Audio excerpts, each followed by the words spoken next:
Hello there. This is Rish Outfield, and this is another episode of Tales of eBay Horror. I've done a few of these, actually. They're not all edited, and they don't all still exist. But I've found that, looking back at the years that I've been selling on eBay, it had to be a terrible thing, a terrible story for me to still remember it all these years later. You know, there were little things that would happen, and there are little things that happen all the time when you sell on eBay, but you tend to just shrug them off, or you stop selling on eBay. You can't let every little thing get to you. And so when I do a story about something that's happening right now, I know that a year from now, I'll barely remember it. And I did the episode, the You Are a Liar episode, and it was the longest one I ever did, and hopefully the longest one I'll ever do, because it was happening at the moment. It was happening as I recorded it. And so it's probably bad to do those, because suddenly my 2-minute story will be 7 minutes long. Yeah, who knows if you'll still remember a year from now or 2 years from now the experience that you had. Maybe it's not so bad.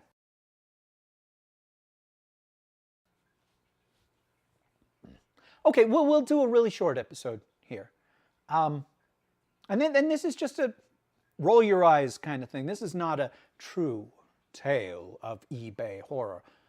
Although it is a true tale on Tales of eBay Horror. I need to rethink this, don't I? Anyhow, I sold something just the other day to a guy, within the week. And this happens all the time. If you're a seller on eBay, or if you're thinking about becoming a seller on eBay, you got to prepare yourself that this will happen all the time. I sold an item, and the next day I got an email from eBay that said, the buyer would like to cancel this. Cancel this transaction, please refund his money. And something that really, really irritates me is when eBay sends these messages, they always say, don't leave the buyer waiting. In every one of those messages, they say that word for word, don't leave the buyer waiting. It's like, refund him right now. I guess that's supposed to motivate me, but what it does is make me resent them. Make me resent eBay. Make me resent you, the 3 people that are watching this video.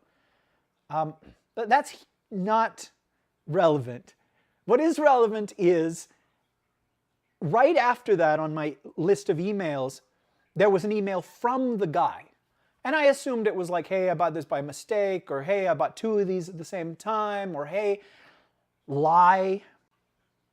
But what it was him saying, hey, I accidentally canceled, or hit the cancel button. I don't cancel, thank you. And he sent it off. And so I saw that, and I was just like, oh, okay, well, that's a nice surprise. And I got it ready to send, and I emailed him back, just in case. I said, hey, I just wanted to double check. You do want this item, you do not want me to cancel, right? And he said, yeah, it was a mistake. Thank you, I do want it. It could not have been more clear. And so I shipped it out to him. eBay will give you 3 days to respond to a cancellation request, apparently, despite the don't leave your buyer waiting. And I got an email after the 3rd day that said, we didn't hear from you regarding this cancellation request, so we went ahead and canceled it for you. You know, if they were going to do that, why send me the cancellation request at all?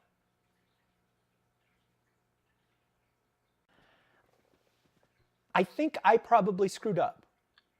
I think I probably was supposed to respond to them and say, and lie, thank you, Jim Carrey, that I had already shipped it and so I couldn't cancel it. But it didn't occur to me that they would step in and cancel the transaction if I didn't do anything. I figured, this is my account, these are my sales and my customers. I will deal with this guy. He doesn't want it canceled. Everything's going to be fine. Leave me alone. And the moral of the story is, this keeps happening, right? I paid somebody to send him an item. You know what I mean? It wasn't just that I lost the money and that I lost the item, but I had to pay to ship said lost item for said lost money. I mean, that's it. It's not a great story. Ooh, where have I heard that before? But it's what I've got. I feel weird having an episode this short.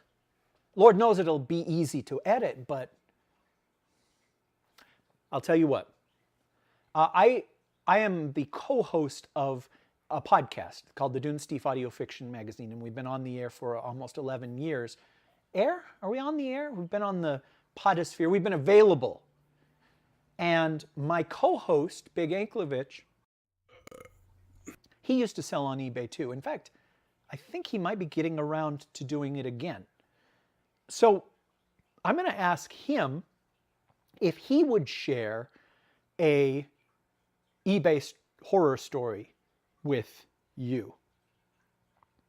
And it pads out the episode. So cut to you, Big. All right, Rish, for your season finale episode here, I'm going to answer your questions 3. No, shoot, there's 4. First of all, you ask, why did I start selling on eBay? And I have a hard time really putting a handle on it, really pinpointing it. I think it came from the fact that Marvel Legends would come with the Build-A-Figure piece. And the Build-A-Figure piece is only worthwhile if you actually get all of the figures and assemble the Build-A-Figure. And I really didn't have an interest in assembling like Galactus at the time. So I didn't do that. But I had his head. And what would I do with it? And I thought, well, maybe other people want his head. And so I put it up on eBay and I wound up getting money for it. I don't remember how much. It wasn't as much as the figure cost, but it was like a large portion of it, you know, like half of what the figure cost maybe.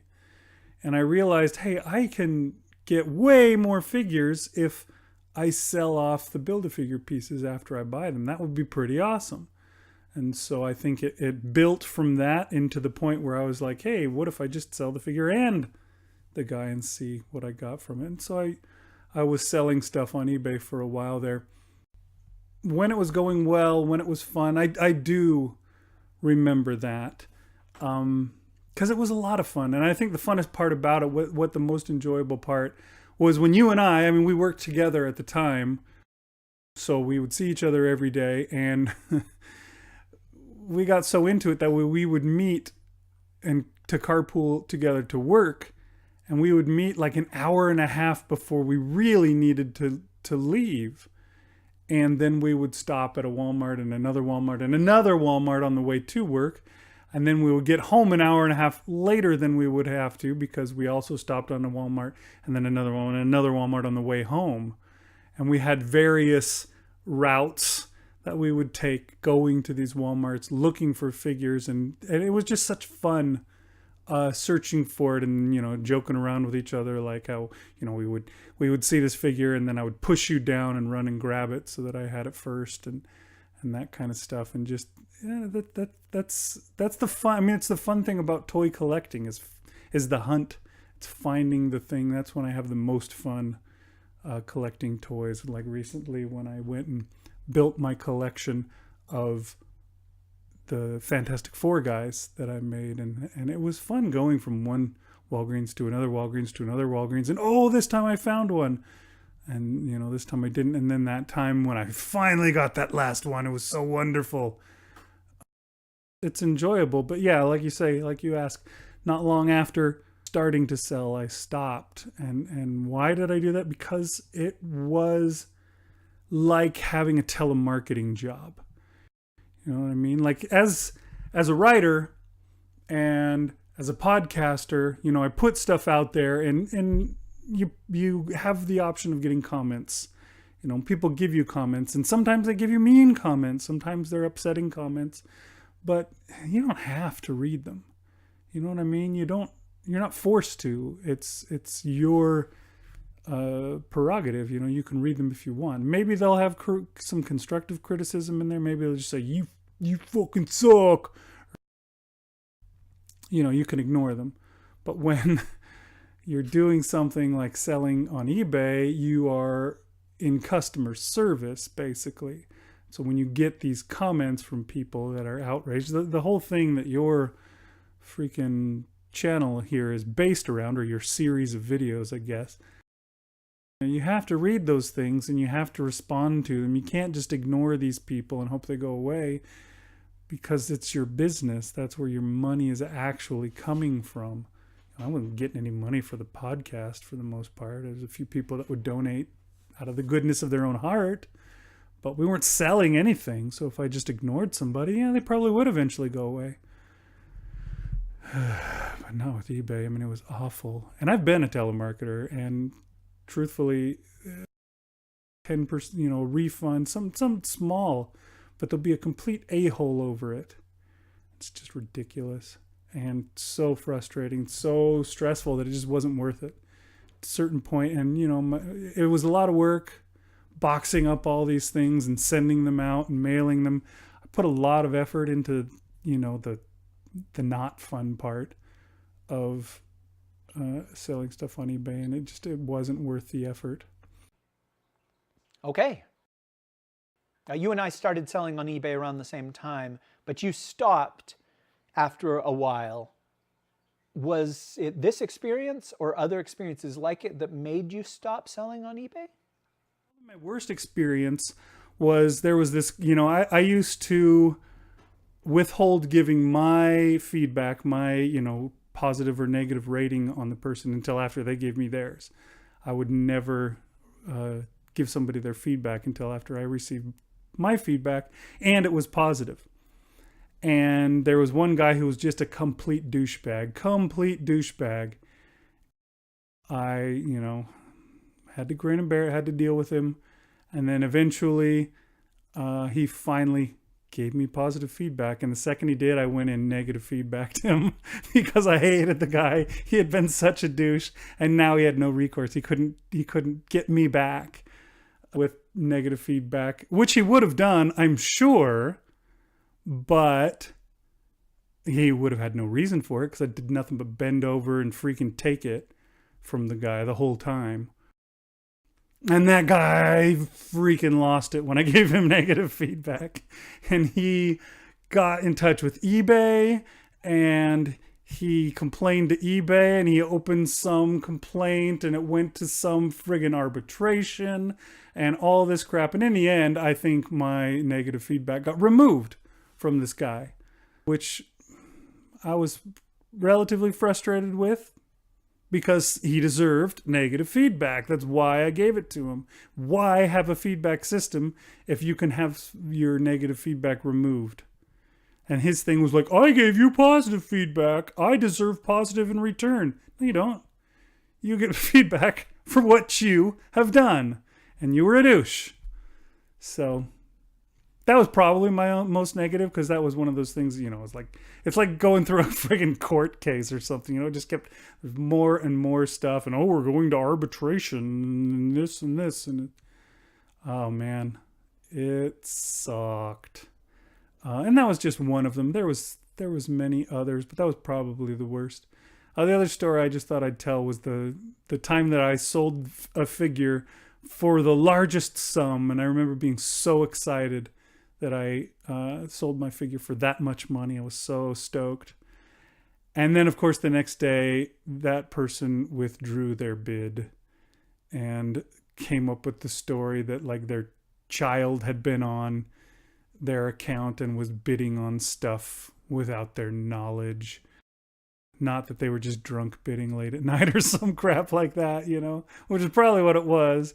why it wound up being all the way up over like, I don't know. I mean, it was a minuscule amount of money back then. It was like $20 for a $10 figure, some tiny. That was the other thing that kind of made selling eBay suck, is the profit margin was so freaking minuscule. Why would I? Sometimes I thought of it as, I have a hobby of finding figures and mailing them out to people in other places that can't find them. That was my whole hobby. I didn't make any money off of it. It was just a fun thing. At least I wasn't losing money, is what I tried to tell myself, but it was not fun. And yeah, I was just talking with you on the phone last night, Rish, and it's been like 13 years since I gave that up. I have to admit, I haven't really looked back in sadness very much. I do miss going out and looking for figures with you. That was always fun. But we still did that kind of stuff. We still went and looked at figures. And I still wound up buying stuff. A lot of this stuff on the wall behind me, I have because I was out with you while you were still looking for stuff. And I was just, finding something that I wanted to have and keep. That's the best part. The rest can go away. And that's what it did, I guess. So there you go. Hope this helped. Well, thank you, Big. See ya. There you go. We got a full episode, although what a full episode is, I don't know. I may be back with more tales of eBay horror. I don't know. What I do know is that I will continue to have bad experiences. I guess that's the nature of the beast. I don't know. When you do business, you're always going to have customers that are not cool. You're always going to have somebody shady trying to take advantage. You're always going to have, roadblocks that pop up, things that are nobody's fault, but still suck. So I'm pretty sure there will be more episodes of this show. But if you like what I do, feel free to check out the Dunesteef audio fiction magazine. It's over at www.dunesteef.com. Oh, right there. Well, if I'd known you were going to put up a title, I would have just said, look at the title. And I have my own podcast. I'm Rish Outfield. My podcast is called the Rish Outcast. And feel free to check that stuff out. I do have a Patreon. And I'm not going to tell you to like and subscribe or any of that stuff. It turns my stomach. I've always had a problem with that, with the crassness of broadcasting. I want to be genuine. I want people to say, oh, it's just me and this guy that I know. And maybe that's why I don't make a dime. Oh, took all this time to figure it out. Doesn't matter. Thank you for watching if you've been watching. Once again, I'm Rish Outfield, and feel free to share with me your tales of eBay horror.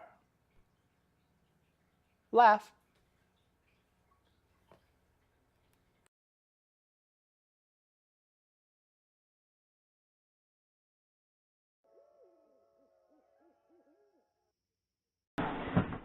Please cut out the obscenities.